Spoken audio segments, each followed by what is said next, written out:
এখন আমরা আমাদের জিআইএস এর যে জিওগ্রাফিক ডেটা, সেই জিওগ্রাফিক ডেটা সম্পর্কে একটু মানে থিওরিটিক্যালি এবং প্র্যাকটিক্যালি দুইভাবে আমরা একটু আলোচনা করার চেষ্টা করব। সাধারণত আমরা জানি যে ডেটা অনেক রকমের হয়, যে যে যার পারপাসে ইউজ করার জন্য। তো মেইন বিভিন্ন যে ডেটাগুলো আছে, যদি কেউ ইঞ্জিনিয়ারিং সেক্টরে হয় সেক্ষেত্রে তার হাউজিং ডেটা বা তার বিল্ডিং স্ট্রাকচার ডেটা বা যে কোনো যন্ত্র বা যে কোনো ডিভাইসের যে প্ল্যানিং, সে ধরনের ডেটা তাদের কাছে থাকে। যারা এক্সেল বা পপুলেশন বা এ ধরনের বিভিন্ন ধরনের ইনফরমেশন নিয়ে কাজ করে, তাদের কাছে সে ধরনের ডেটাগুলো থাকে। যারা ফিজিক্যাল জিওগ্রাফি রিসার্চ করে তাদের ক্ষেত্রে ফিজিক্যাল জিওগ্রাফি রিলেটেড মানে সেটা দেখা যাক বা দেখা না যায় এমন যে ডেটা আছে সেই ধরনের ডেটা রাখে বা প্রিজার্ভ করে। সাধারণত দেখা যায় যে এই ধরনের কাজ করতে গেলে অনেক রকমের ডেটা এবং তাদের যে প্রসেসিং সফটওয়্যার বা প্রসেসিং যে মেথডগুলো, সেগুলো এক এক রকম হয়ে থাকে। আমরা যেহেতু জিআইএস নিয়ে এখন আলোচনা করতেছি, তো আমরা জিআইএসে সাধারণত আমাদের জিওগ্রাফিক ডেটাটা ব্যবহার করি। জিওগ্রাফিক ডেটা বলতে যে ডেটার লোকেশনাল ভ্যালু আছে বা লোকেশন ইন্ডিকেট করে, সেই ডেটাকে আমরা সাধারণত জিওগ্রাফিক ডেটা বলি। অর্থাৎ আমাদের জিও অর্থাৎ আর্থ, পৃথিবীর উপরে যে গ্রাফিক্যাল ডেটাগুলো, যে ডেটাগুলো আমরা দেখতে পাই এবং যে ডেটাগুলোর ভিতরে অনেক তথ্য আছে, সেই তথ্যগুলোকে আমরা সাধারণত জিওগ্রাফিক ডেটা বলি। এখন জিওগ্রাফিক ডেটা সাধারণত আমরা দুইভাবে বর্ণনা করতে পারি। একটা হচ্ছে স্পেশাল ডেটা আর একটা হচ্ছে অ্যাট্রিবিউট বা তার যে তথ্য, স্পেশালের যে তথ্য সেটা। আমরা যদি কল্পনা করি যে এটা একটা লেক, তাহলে এই লেকের যে শেপটা সেটা হচ্ছে স্পেশাল। যে একটা জায়গাতে অবস্থিত একটা লোকেশন আছে, সেটা হচ্ছে স্পেশাল। কিন্তু এই লেকের পানির গভীরতা, লেকের আয়তন, লেকের অন্যান্য যে প্যারামিটারগুলো আছে, সেই প্যারামিটার হাজারটা হতে পারে। যে ওয়াটার কোয়ালিটি বা ওয়াটারের যে আরও যদি ক্ষুদ্র ক্ষুদ্র এখানে কয়টা মাছ আছে বা কী কী ধরনের মাছ সেখানে পাওয়া যায় বা সেখানে কী কী বায়োডাইভার্সিটি আছে। তো এই যে তথ্যগুলো, এগুলো অ্যাট্রিবিউট। তাহলে আমরা বুঝলাম যে এই লেকটা এবং তার শেপটা সেটা হচ্ছে স্পেশাল, এবং এই লেকের ভিতরে যত তথ্য আছে সেটা হচ্ছে অ্যাট্রিবিউট। সাধারণত আমরা জিওগ্রাফিক্যালি এই দুই ধরনের ডেটা নিয়ে কাজ করতে করি। তো এই দুই ধরনের কাজ করতে গেলে আমাদের যে ডেটাগুলো আসে সেই ডেটাগুলোকে আমরা তিন ভাগে ভাগ করতে পারি। সেটা হচ্ছে স্পেশাল ডেটা মূলত দুই ভাগে ভাগ করি। সেটা হচ্ছে যে রাস্টার ডেটা এবং ভেক্টর ডেটা। কারণ রাস্টার এবং ভেক্টর উভয়ই হচ্ছে আমাদের কাছে ভিজুয়ালাইজড ডেটা। যে ডেটা দেখা যায় বা যার লোকেশন আছে সেটা হচ্ছে ভিজুয়ালাইজড ডেটা, এবং সেটাকে আমরা বলি স্পেশাল, যেগুলো ভেক্টর এবং রাস্টার ভিতরে সীমাবদ্ধ। আর টেবুলার ডেটাটা আমরা বলি যে সব ডেটা এই স্পেশালের এগেনস্টে থাকে। অর্থাৎ এখানে যেটা উদাহরণ দিয়ে বললাম, এই লেকের এগেনস্টে যে ডেটাগুলো থাকে সেই ডেটাগুলো আমরা টেবুলার ফর্মেটে সেভ করে রাখি। তো সেগুলো হচ্ছে টেবুলার ডেটা। এখন আমরা যদি আরও ডিটেলে যাই যে রাস্টার ডেটা টাইপের ক্ষেত্রে, তা রাস্টার ডেটা হচ্ছে আমরা জানি পিক্সেল বেসড ডেটা। অর্থাৎ রাস্টারে যখন আমরা একটা জুম করতে থাকবো, এটা একটা রাস্টার ডেটা। যখন আমরা এটাকে জুম করতে থাকবো, তা সবশেষে যে জিনিসটা দেখা যাবে সেটা হচ্ছে যে বর্গাকৃতির একটা পিক্সেল। পিক্সেলের অর্থ হচ্ছে পিকচার এলিমেন্ট। এই ছোট্ট একটা পিকচার এলিমেন্ট যে যার একটা নির্দিষ্ট লোকেশন থাকবে এবং এই পিক্সেলের একটা দূরত্ব সে কাভার করবে, সেটা হচ্ছে পিক্সেল। এখন আমরা যদি আসি পিকচার টাইপ কী কী আছে আমাদের কাছে, যে JPEG type, TIFF file, TIFF photo, tag image file format. JPEG হচ্ছে joint photographic expert group, imagine image, এটা হচ্ছে যে আমরা সাধারণত স্যাটেলাইট থেকে যে মানে স্যাটেলাইট যে ডেটাগুলো আমরা তখন সাধারণত ইমেজ বলি।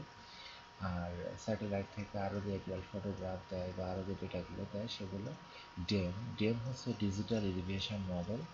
আর সেটাও রাস্টার ফরম্যাটে থাকে। সেটার 30 ইঞ্চি পিক্সেল, 30 বা 60 বা 90 মিটার রেজুলেশনের পিক্সেল থাকে। ট্রেন হচ্ছে ট্রায়াঙ্গুলেটেড ইরেগুলার নেটওয়ার্ক, এটাও একটা রাস্টার সারফেস। এটা দিয়ে আমরা সাধারণত হিল বা ট্রোপোগ্রাফিক যে 3D ভিজুয়ালাইজেশন সেগুলো করার জন্য করি। রাডার ডেটা মূলত আমরা যখন পাই সেটাও রাস্টার ফরম্যাটে পাই। আর প্রতিটা রাস্টার কন্টিনিউয়াসলি আমাদের সারফেস ডেটা প্রোভাইড করে। আরেকটা হচ্ছে যে lidar data. Light lidar data, যে লাইডার ডেটা 3D সারফেস জেনারেটরের জন্য আমরা জানি খুব আলোচিত বা বিখ্যাত। সেই লাইডার ডেটা থাকে রাস্টার ডেটা ফরম্যাটে। এসব যে ডেটা তার বিভিন্ন ফাইল এক্সটেনশন আমরা থাকে আমরা যতটুকু জানি। যেমন আমাদের এখানে দেখি যে একটা ইমেজ যদি হয় সেটা জেপিইজি থাকতে পারে, টিএফ থাকতে পারে, ডিএম থাকতে পারে, টিম ফরম্যাটে থাকতে পারে, আর ইমাজিন ইমেজ ফরম্যাটে থাকতে পারে, অনেক ধরনের ফরম্যাটে থাকতে পারে। তাছাড়া যে আমাদের ভেক্টর ডেটাগুলো আছে সেগুলোর লাস্টের ডট দিয়ে যে এক্সটেনশনটা আমরা সেটাকে ফরম্যাট হিসেবে বলতে চাচ্ছি। কারণ ডটের পরে যে এক্সটেনশনগুলো সেই এক্সটেনশন দেখে আমরা বুঝবো যে এই ফাইলটা কোনভাবে বা কোন সফটওয়্যারে বা কীভাবে আছে, অর্থাৎ কোন কোন ফাইল ফরম্যাটে আছে সেটা দেখে আমরা বুঝতে পারবো। এখন আসি আমরা ভেক্টর ডেটাতে। ভেক্টর ডেটা আমরা সাধারণত জানি যে কোনো পিক্সেল বেস ডেটা না, এটা নির্দিষ্ট লোকেশন থেকে। আর জেনারেলি আমরা তিনটা ফরম্যাটে এটাকে বিবেচনা করি, একটা হচ্ছে পয়েন্ট, আর একটা লাইন, আর একটা হচ্ছে পলিগন। পয়েন্ট হচ্ছে যে একদম অ্যাকচুয়াল ডাইমেনশনাল, যেটা একটা নির্দিষ্ট লোকেশন থাকবে কিন্তু কোনো উইডথ বা কোনো হাইট কিছু থাকবে না। লাইন লাইন হচ্ছে যে দুইটা বিন্দুকে কানেক্ট করবে লাইন। আর আমরা এখানে জানি যে রেখা এবং রশ্মি দুইটা শব্দ আছে, রশ্মি বা রশ্মি যেটা বলি। তো রেখা হচ্ছে যে দুইটা বিন্দুর মধ্যে সীমাবদ্ধ থাকবে, কিন্তু রশ্মির একটা স্টার্টিং পয়েন্ট থাকবে কিন্তু তার কোনো এন্ডিং পয়েন্ট থাকবে না, অর্থাৎ সে অসীম পর্যন্ত ওই লাইন ফলো করে যেতে পারবে। দেন আমরা আসি পলিগন। পলিগন হচ্ছে যে সাধারণত বলি যে একটা জায়গা কাভার করে আছে একটা এরিয়ার একটা বাউন্ডারি, সেটা হচ্ছে পলিগন। এছাড়া আমাদের আরও দুই তিন ধরনের ভেক্টর আমরা ইউজ করে থাকি, একটা হচ্ছে মাল্টিপ্যাস, আর একটা হচ্ছে অ্যানোটেশন, একটা হচ্ছে ডাইমেনশন। তো মাল্টিপ্যাস হচ্ছে যে পয়েন্ট, লাইন এবং পলিগনের একসাথে করে যেটা তৈরি করে। আমরা সাধারণত অটোক্যাড ডেটাতে এই মাল্টিপ্যাসটা দেখি। আর এই মাল্টিপ্যাস আমরা জিআইএস এ নিয়েও পয়েন্ট, লাইন, পলিগন সেপারেশন করতে পারি বা একসাথে কাজ করতে পারি। এরপরে আমরা দেখবো অ্যানোটেশন। অ্যানোটেশনটা হচ্ছে যে টেক্সট, যেটাকেই বলি যে কোনো কিছু লেখা বা আমরা যদি কোনো কিছু ডেসক্রিপশন দিয়ে নাকি বা কোথাও দেখাতে চাই সেটা হচ্ছে অ্যানোটেশন।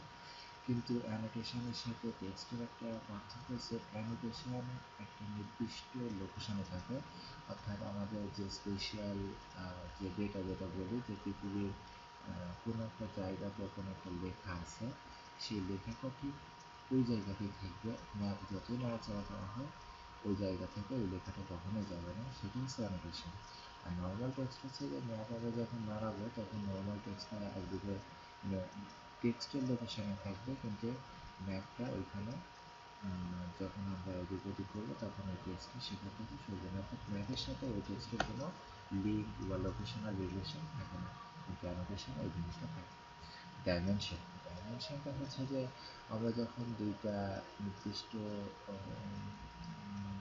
পয়েন্টে দূরত্ব মেজার করে দেখতে চাই, অথবা একটা সার্কেলের রেডিয়াস দেখতে চাই, অথবা একটা সার্কেলের সার্কেল একটা অ্যাঙ্গেলের তার অ্যাঙ্গুলার ভ্যালু কত ডিগ্রি সেটা দেখতে চাই, সেক্ষেত্রে আমরা এই ডাইমেনশনটা ব্যবহার করি এবং এই ডাইমেনশনটা অ্যানোটেশনের মতো একইভাবে তার লোকেশনাল ভ্যালু থাকে এবং ওই লোকেশনাল নির্দিষ্ট ফর্ম দিয়ে সে দেখায়।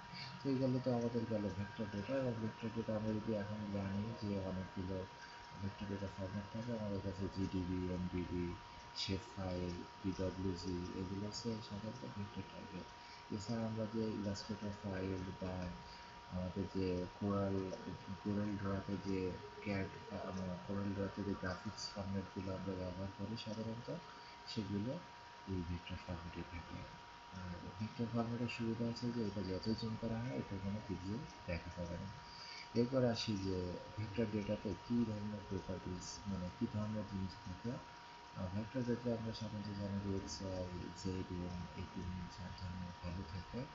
এক্স ওয়াই হচ্ছে কোঅর্ডিনেট ভ্যালু, জেড হচ্ছে ইলিভেশনাল ভ্যালু এবং এম হচ্ছে ডিরেকশনাল ভ্যালু। এই ভ্যালুগুলো তাদের প্রতিটা ভার্টেক্সে, প্রতিটা নোডে, প্রতিটা এডসে এগুলো দিয়ে সীমাবদ্ধ থাকে। এরপর আমরা যদি আসি টেবুলার ডেটা, তো টেবুলার ডেটা আমরা সাধারণত জানি যে আমাদের Microsoft Office Excel, Access, SPSS, SQL database, Oracle database, যেসব ডেটাগুলো অর্গানাইজ করা থাকে সেগুলো হচ্ছে টেবুলার ডেটা। আমরা যদি এখান থেকে একটা এক্সেল ওপেন করি অথবা যদি আমাদের আর্ট ক্যাটালগে যে এক্সেল ফাইলগুলো আছে আমরা এগুলো দেখব, সেগুলো যদি একটু প্রিভিউতে যাই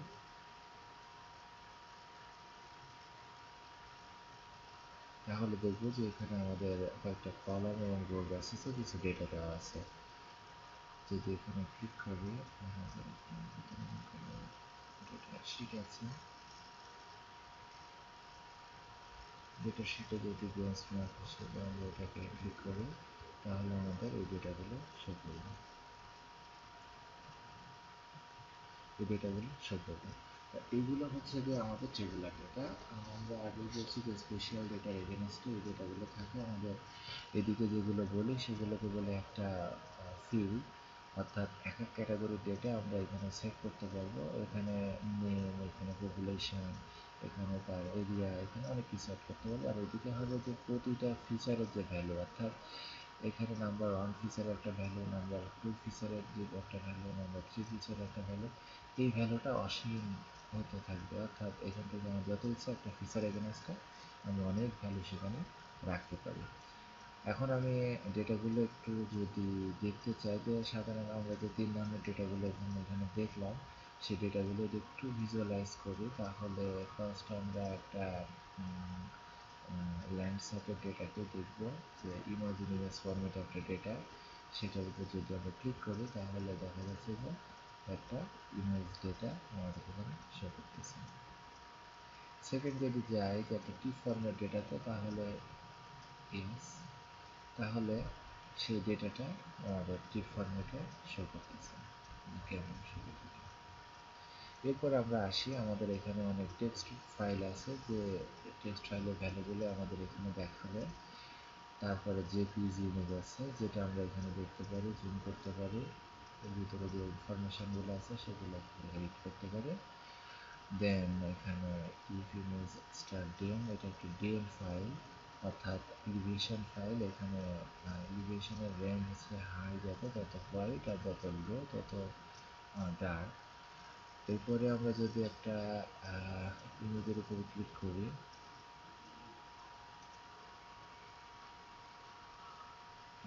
একটা ছবি নেই, এরপরে একটা টিম আছে, টিম ইমেজে ক্লিক করে এটাকে আমরা বলছি যে ট্রায়াঙ্গুলেটেড ইরেগুলার নেটওয়ার্ক, অর্থাৎ এটা সবসময় ট্রায়াঙ্গুলার ফর্মেটে থাকে। এরপরে আমরা যদি আসি আমাদের ভেক্টর ডেটাতে, তাহলে ভেক্টর ডেটার ভিতরে অসংখ্য শেপ ফাইল থাকে। যদি আমরা একটা ডিস্ট্রিক্ট দেখতে চাই, এটা আমাদের ডিস্ট্রিক্ট শেপ ফাইল, এটা ডিভিশনাল শেপ ফাইল। এটা আমরা যতই জুম করি না কেন এটা কখনো আমরা পিক্সেল দেখতে পারবো না। আর যেটা আমি বলছিলাম যে আমি যদি এখানে এই ইমেজটা যদি ক্লিক করে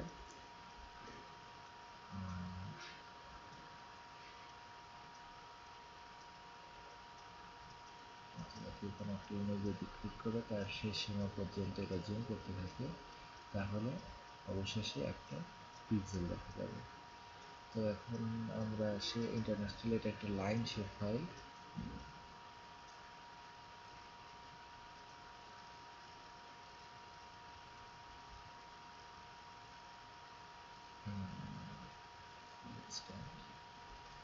রিভার শেপ ফাইল।